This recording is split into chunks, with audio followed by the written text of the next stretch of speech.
Davis និង Harvey បានមកដល់មន្ទីរពេទ្យដែល George កំពុងត្រូវបានឃុំទុក Harvey និយាយថា អូមើលទៅទីនេះសិនពួកគេដាក់ដែកការពារយ៉ាងតឹងរ៉ឹងនៅមន្ទីរពេទ្យដែល George នៅ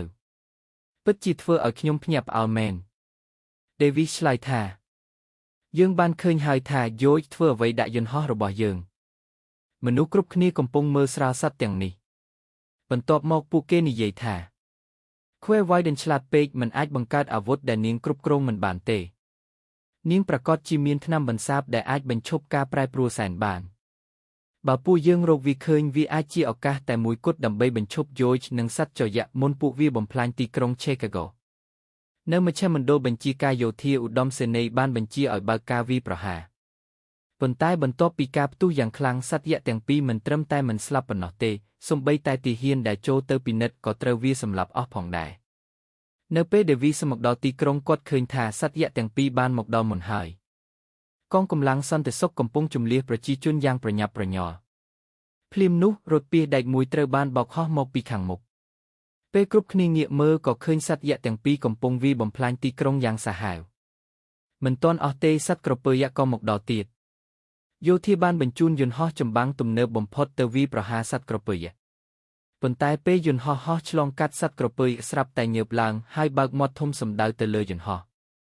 Davis ដឹងថាយោធាមិនអាចបញ្ឈប់សត្វយក្សទាំងនេះបានទេដូច្នេះគាត់បានជិះយន្តហោះទៅកាន់ក្រុមហ៊ុនសែនដើម្បីស្វែងរកថ្នាំបន្សាប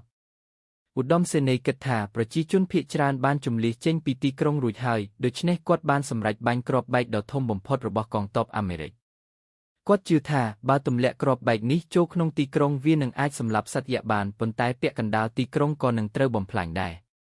ទោះHarveyព្យាយាមបញ្ចុះបញ្ចូលថាមានមនុស្សកំពុងទៅយកថ្នាំបន្សាបហើយក៏ដោយឧត្តមសេនីយ៍នៅតែប្រកាន់ការសម្រេចចិត្តដែរ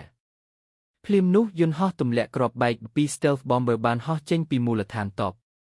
Davis និងវេជ្ជបណ្ឌិត Kate បានចូលទៅក្នុងអគាររបស់ក្រុមហ៊ុនសែនHarvey បានទូរស័ព្ទប្រាប់ថាពួកគេនៅសល់ពេលត្រឹម30នាទីប៉ុណ្ណោះអ្នកទាំងពីរប្រញាប់ស្វែងរកថ្នាំបន្សាបនៅក្នុងមន្ទីរពិសោធន៍ហើយទីបំផុតក៏រកឃើញវានៅក្នុងទូទឹកកកថ្នាំនេះអាចកែប្រែសែនក្នុងរាងកាយនិងធ្វើឲ្យសត្វយក្សត្រឡប់ទៅសភាពធម្មតាវិញពេលនោះម្ចាស់ក្រុមហ៊ុនសែនបងប្អូន Widen ក៏មកដល់ពួកគេដឹងថាស្ថានភាពលែងអាចគ្រប់គ្រងបានហើយដូច្នេះក៏រៀបចំរថគេចដោយបង្ខំឲ្យ Kate ប្រគល់ថ្នាំបន្សាបភ្លាមនោះគ្រាប់កាំភ្លើងមួយបានបាញ់ចំចង្កេះរបស់ Davis ហើយ Kate ត្រូវបានចាប់យកទៅលើយន្តហោះរំពេចនោះ George បានលោតចេញមកពីក្រោយហើយស្រែកក្រហមយ៉ាងខ្លាំងប្អូនប្រុសរបស់ម្ចាស់ក្រុមហ៊ុនភ័យខ្លាចរត់គេចបាត់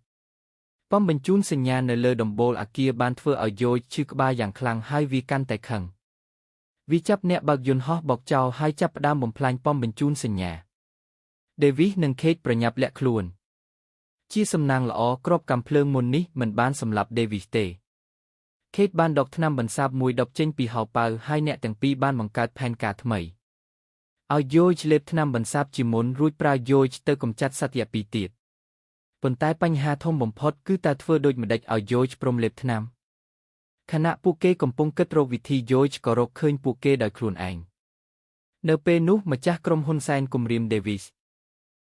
ស្រែកហៅ George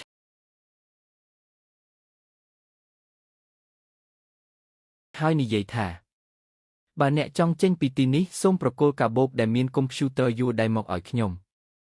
បន្ទាប់មកអ្នកអាចចេញទៅបានម្ចាស់ក្រុមហ៊ុនឆ្លើយថា